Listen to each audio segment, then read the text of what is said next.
La indignante historia de Pierola y los Prado. Una historia de un traidor de la patria, que se encarna en nuestros últimos gobernantes. Esta es la historia que nunca nos enseñaron en el colegio.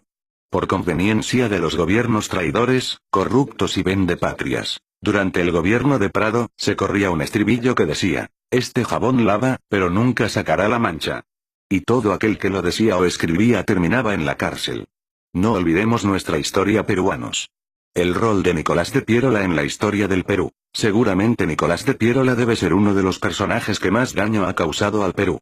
Y sin embargo, a través del tiempo, se le ha rendido pleitesía y hasta la principal avenida de Lima lleva su nombre.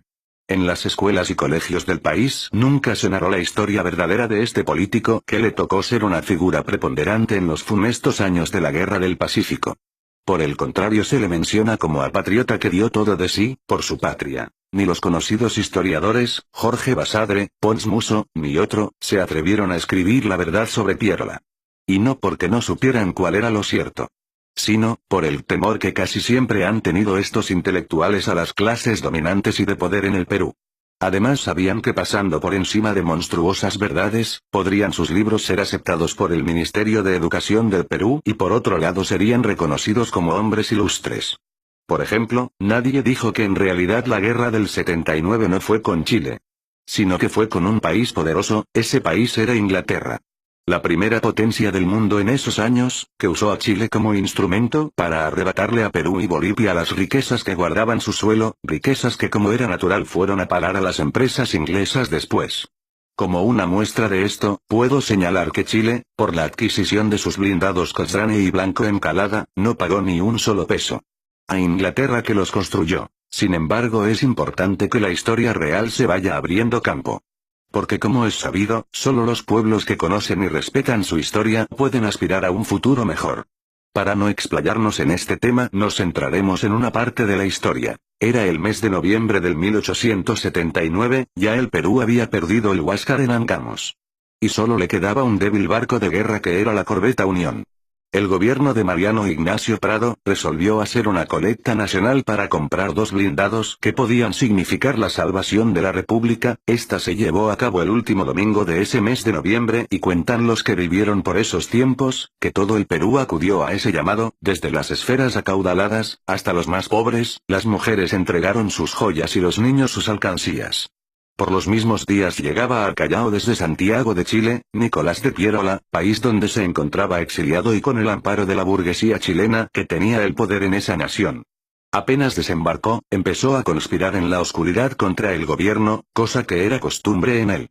Porque este fue el eterno rebotoso, que hizo subleves y montoneras, en esencia a favor de Chile, que siempre fueron derrotadas, por el gobierno de turno. El 18 de diciembre del mismo año, el presidente Prado a escondidas, se embarca en el Callao, en un vapor que iba a Panamá, llevándose el producto de la colecta, que el pueblo peruano hizo para comprar 2 barcos blindados. Cuando llegó a Guayaquil, renunció a su cargo y se fue a París, de donde jamás volvió y fue un hombre acaudalado en la ciudad luz. Esta indignante traición apenas si se cuenta en la historia oficial del Perú. Mariano Ignacio Prado no volvió, pero años más tarde, sí volvió su hijo Manuel Prado Ugarteche. Y aunque parezca increíble, el pueblo peruano lo eligió 2 veces presidente. Es cierto que la amnesia de los pueblos no puede tener límite. Y su familia en el país, fue poderosa y acaudalada.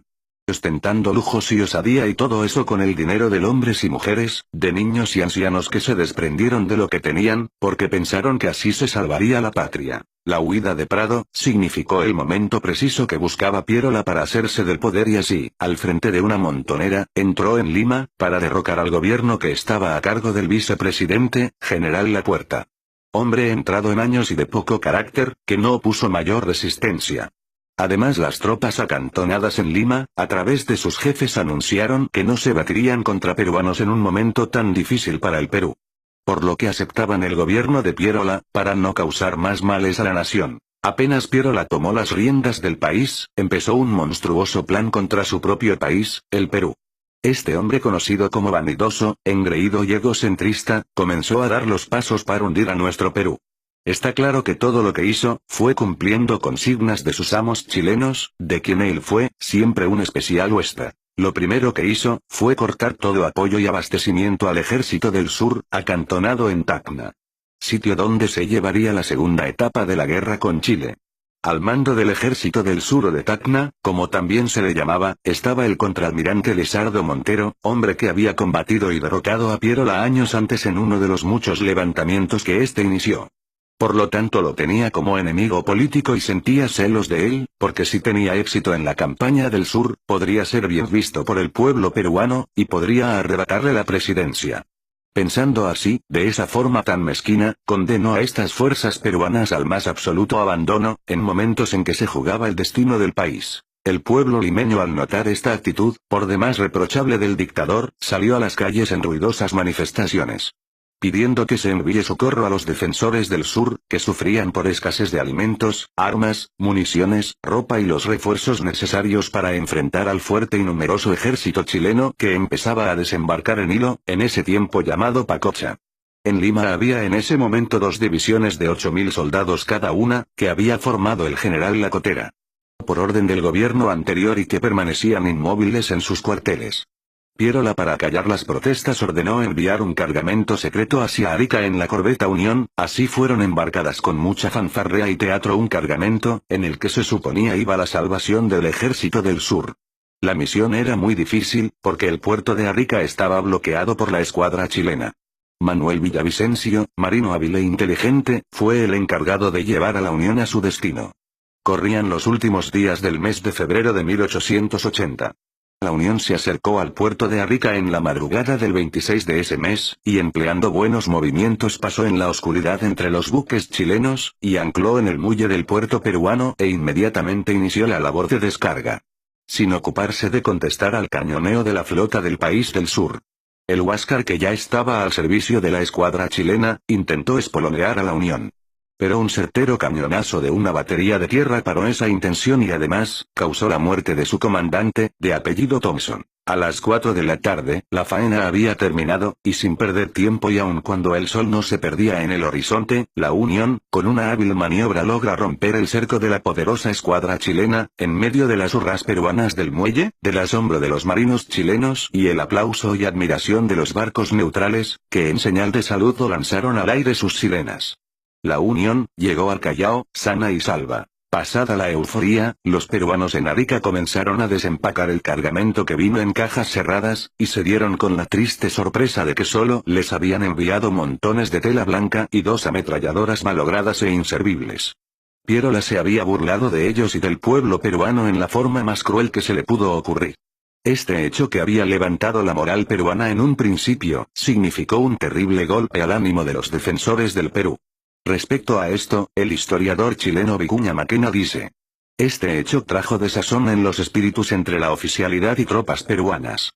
Ahora sabían los peruanos del ejército del sur, que estaban abandonados a su suerte y que no recibirían nada de su propio gobierno. Pierola estaba cumpliendo su cometido: facilitar la derrota del Perú. En este escenario, se dio la batalla de Tacna, o del Alto de la Alianza. Los chilenos avanzaron desde el norte con 18.000 soldados y 1.200 jinetes de caballería, con numerosa artillería manejada magistralmente por los artilleros ingleses. Los peruanos, que estaban aliados con Bolivia, opusieron 6.500 peruanos y 3.000 bolivianos.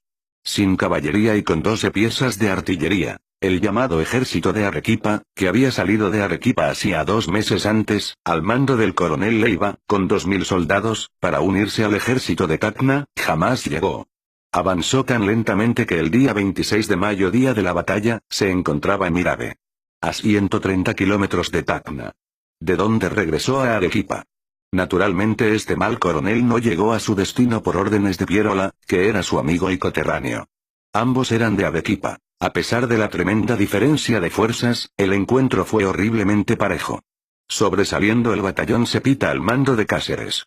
Y por el lado boliviano, los colorados hicieron honor a su fama de aguerridos. Ante el tremendo empuje de valor y coraje aliado, el chileno empezó a retroceder, y parecía que la victoria sería aliada.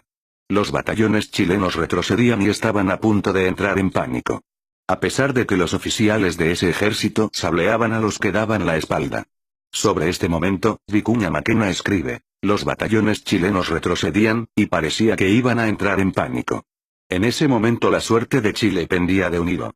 Y lo que decía este historiador era cierto. Porque Chile había invertido todo lo que tenía en esta batalla, y si la perdía, simplemente perdía la guerra.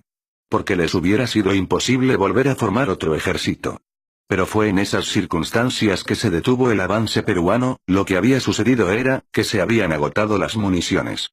Entonces los chilenos volvieron a la carga y a nuestros compatriotas no les quedó más que batirse a bayoneta. Se perdió la batalla de Tacna, y con ello la oportunidad de salvar a la nación. Todo por la traición, de un cucufato que se creía a Dios, que servía al enemigo, Chile. La derrota del ejército de Tacna, agobió al pueblo peruano, muchas lágrimas corrieron, cuando se difundió la noticia. Sin embargo en Palacio de Gobierno en Lima, hubo fiesta. El 28 de mayo de ese mismo año, 2 días después de la batalla, se publicó en el diario oficial del gobierno de Pierola, llamado La Patria. Un editorial que empezaba con las siguientes palabras. Hace 2 días atrás fue destruido en Tacna, el último reducto del corrupto régimen anterior. Se refería a los mártires del Alto de la Alianza. Que todo el Perú lloraba. A ese punto llegó la insanía mental de este dictador al servicio de Chile. En el peor momento de la historia del Perú, pasaron los meses y el ejército invasor comenzó a desembarcar en las cercanías de Lima. Todos los militares conocedores de su oficio le recomendaban salir al encuentro de esas tropas chilenas que estaban desembarcando para batirlas por separado, impidiendo que puedan concentrarse. El diario El Comercio, en sus artículos y editoriales también exigía eso. Sin embargo Pierola, reacio a todo consejo, permaneció inmóvil permitiendo que los chilenos tranquilamente desembarcaran y se trasladaran a Lurín. En el fondo no quería delegar a nadie el mando del ejército. Tampoco quería dejar Palacio de Gobierno. Por eso decidió esperar al ejército de Chile, en las puertas de Lima. Así llegó el 13 de enero de 1881, en San Juan, se dio el primer encuentro del compacto ejército chileno apoyado por su escuadra, contra un ejército peruano totalmente mal dirigido por un miserable traidor, como era Pierola. Naturalmente el resultado no pudo ser bueno para los peruanos. Que tuvieron que retroceder hacia la segunda línea colocada en Miraflores. Terminada la batalla de San Juan, la soldadesca chilena se desbandó y comenzaron a saquear las residencias de Chorrillos y cercanías.